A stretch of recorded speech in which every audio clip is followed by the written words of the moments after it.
just bounce through it really fast. Jay, you're here, right? Yeah, I'm here, even in all. Okay.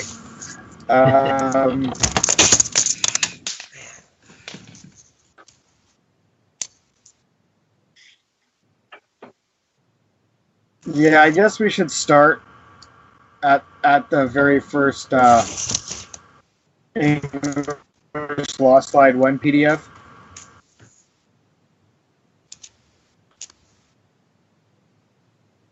Everybody's got it open?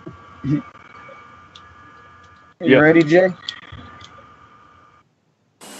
Yeah, far away we're in.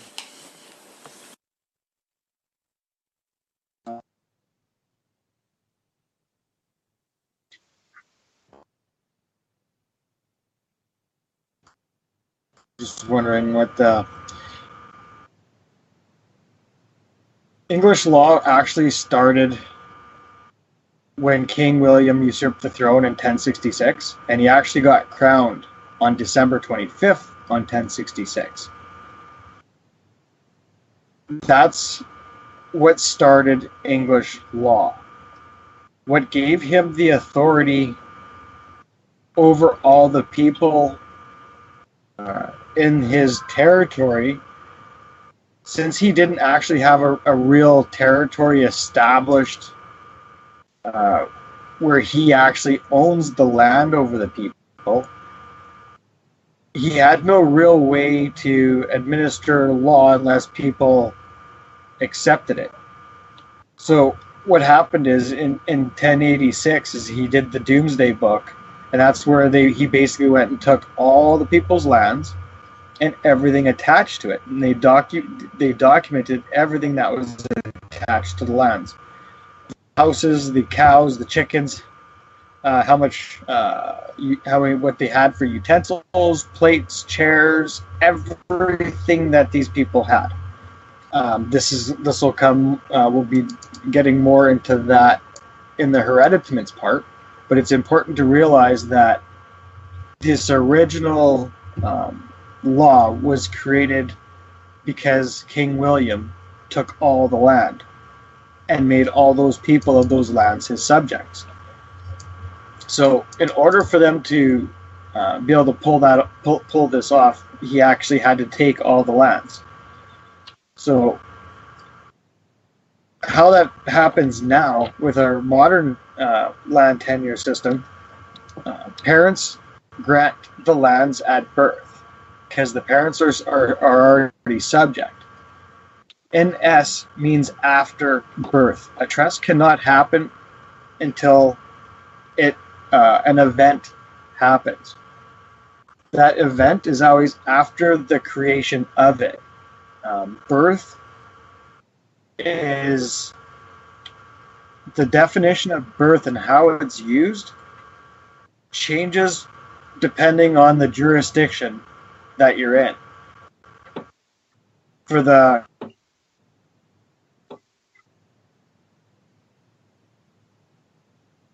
NS means somebody actually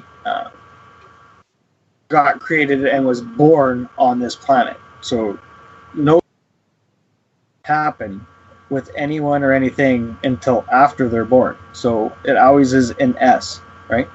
So it's been after the true natural birth of the natural born individual. It's when that individual actually accepts those titles, and the titles are by purchase and descent. So descent is when you take a title from your parents and say they leave you a farm and stuff like that.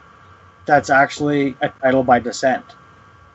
If you go and purchase things, lands and other things that need to be registered and documented through bill of sales and transfers, those are the titles by purchase.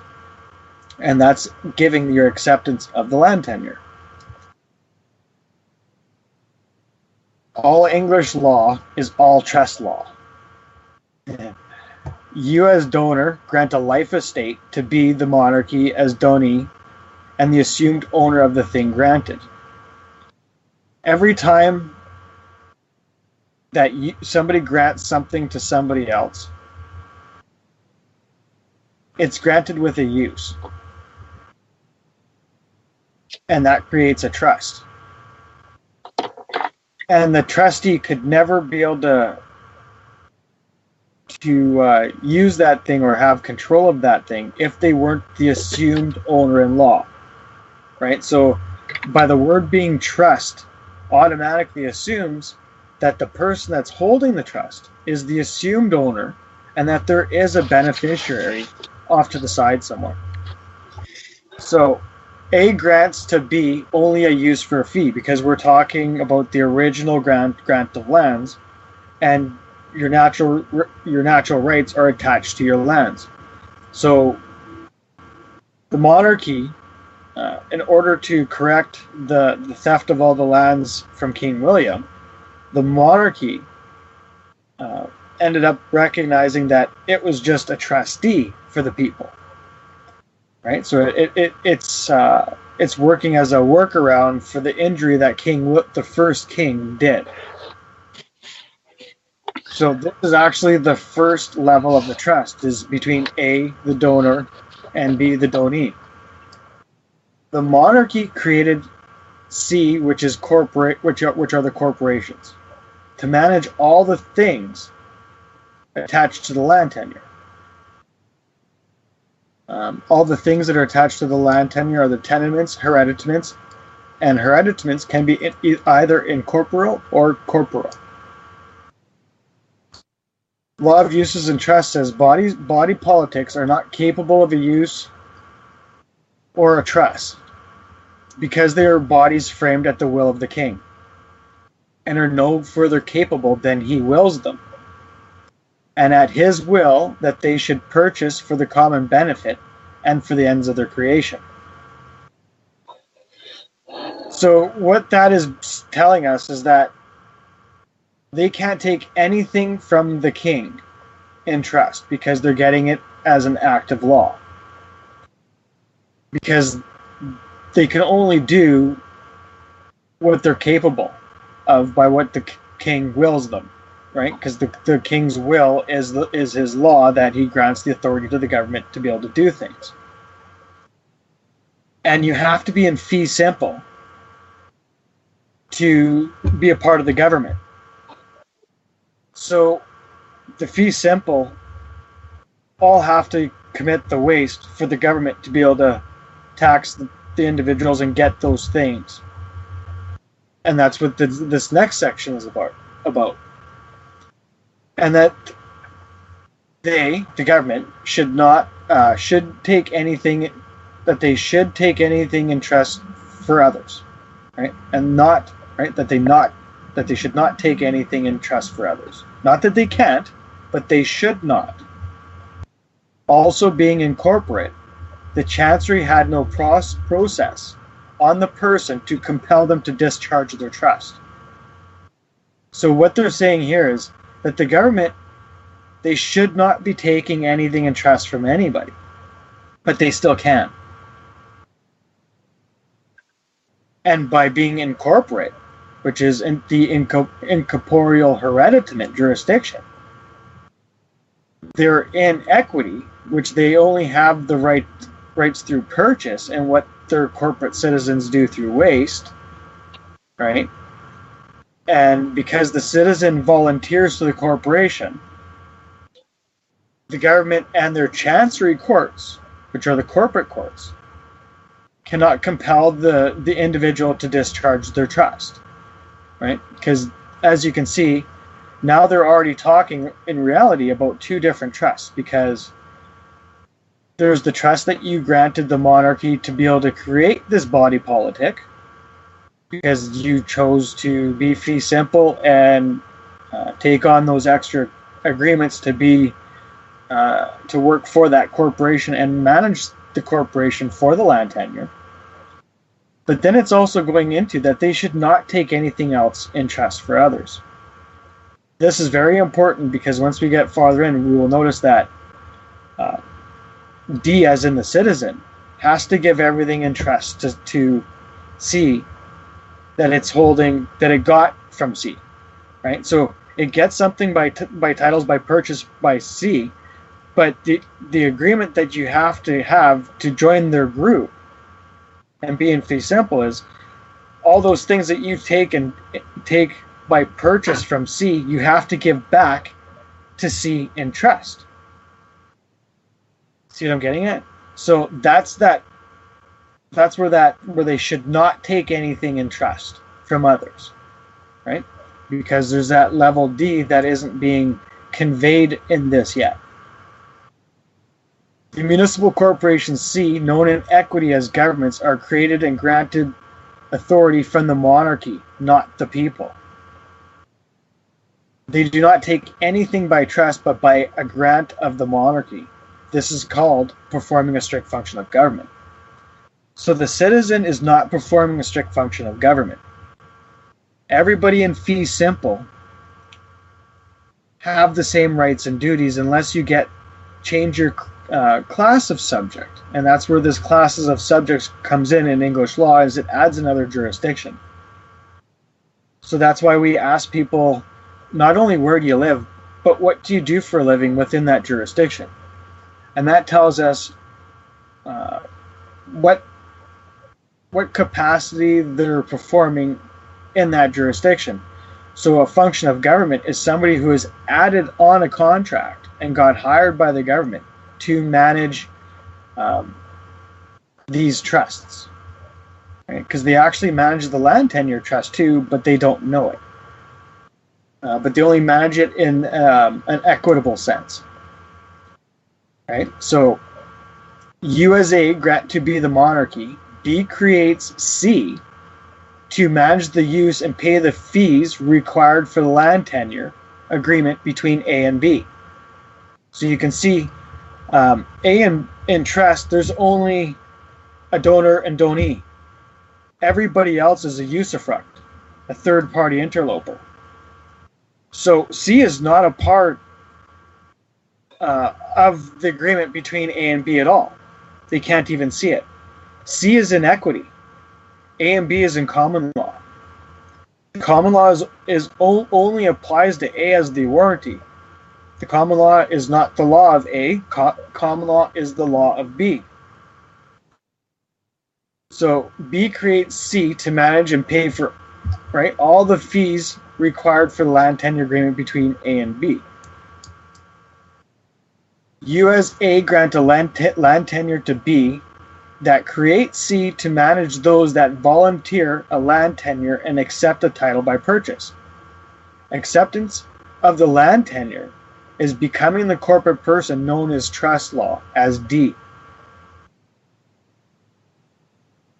U as A grant a land tenure to B that creates C to manage those that volunteer a land tenure and accept the titles by purchase. I think that's a double. Acceptance of the land, right? Yeah, I think that's on there twice. And this last picture, the last page 11, this picture is the best way that I can show it in a picture-wise, where you as A with just the yellow tie is you in your natural capacity as donor. You get an agreement for the corporeal hereditament that is granted to B. B grants the incorporeal jurisdiction to C. The incorporeal hereditament is not the lands, but everything annexed to it, right? So everything that's on the lands, right? That's your vehicles, your agreements, all the buildings, the plants, animals, right? But they don't actually own those things. They only have the right to manage the waste of those things, the equitable use for a fee, because nobody below the donor has a right to anything that they use or do with that land tenure. They have to pay the donor for the use for a fee, because it's the donor that's granting a use for a fee to B, and that use for a fee gets transferred to C, right? Because C does not have the capacity and law to be trustee at this point, because they're created by B by law. So the next entity that comes into play that has a capacity in law to be a trustee is A. And that's why A all of a sudden comes all the way down to bottom and becomes D when he volunteers for those things that are in the incorporeal hereditament, which are the things annexed to the land, not the land itself, right? Which are so all those things. So that's why there's that deed from B to C is a grant of law for government to do those things. But then it reverses from A to C. That's because A has to volunteer and go and ask to purchase the thing. Nobody forces you to go buy a house, go buy a car, or nothing else. We all choose to go and do this out of our own free will. Monkey see, monkey do. So by becoming D, all those things that government has by law, that's holding by law to the monarchy, that's holding it for the donor, is granted to A, is actually granted to A again.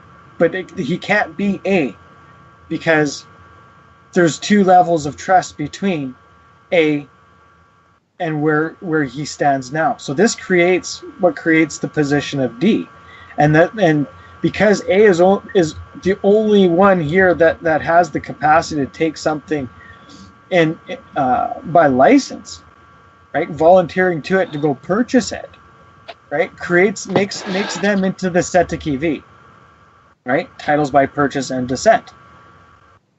And it's only for the things attached to the lands, right? The equitable use of those things, the waste, right? So when D wants to become A, all those things that they took from C, they have to sell to another trustee, because that's how these titles are transferred in this jurisdiction, is by purchase.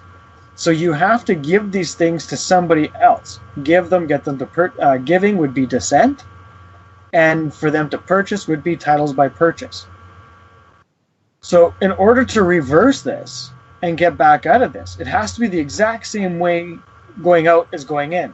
So D has to stop holding on to those things, right? And then D can quit being the volunteer. And as soon as he does that, now he goes to A. So A now has to claim the things from B, because C is not a part of this agreement and doesn't have any capacity in law to give true ownership of anything. They only have a use of a fee for the things attached to the land. It doesn't even have anything to do with the land, right? So that's the best way that I can think of to show that.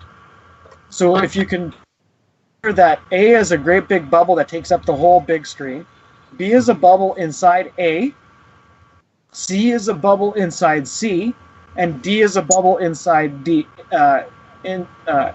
D is a bubble inside C, right? So there's another catch here that isn't displayed in this picture. That everything that D takes, right? It's kind of displayed with the red line going up, because the titles by purchase is the actual agreement that you take the thing with.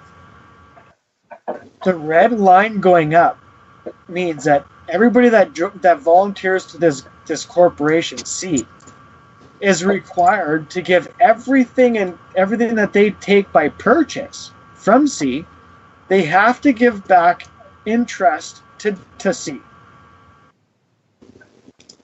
See what I'm getting at? So no matter what, D doesn't own these things, even because it's an incorporeal hereditament, so they can't own it anyway, because no one in the incorporeal hereditament has the capacity in law to own anything. See what I'm getting at? So what you're giving them, what D has to give the government in trust are only the things that they take in trust by that titles by purchase, right? That is in trust to actually the monarchy, right? So it's basically taking that thing out of their control, that is a grant by law, right? And you take it by a trust. Now, because you're the next entity that has the capacity in law to be trustee, that's what makes you D into the Cestui V for your own estate, right? So they had to add in government and this new municipal corporations and this new land tenure to make it so you had to release all these things and do all these things in C before they'll recognize you as A, right? So it fixed the land tenure theft, but it added another layer, and it's confusing everybody. So, does anybody have any questions on this slide before we go any farther?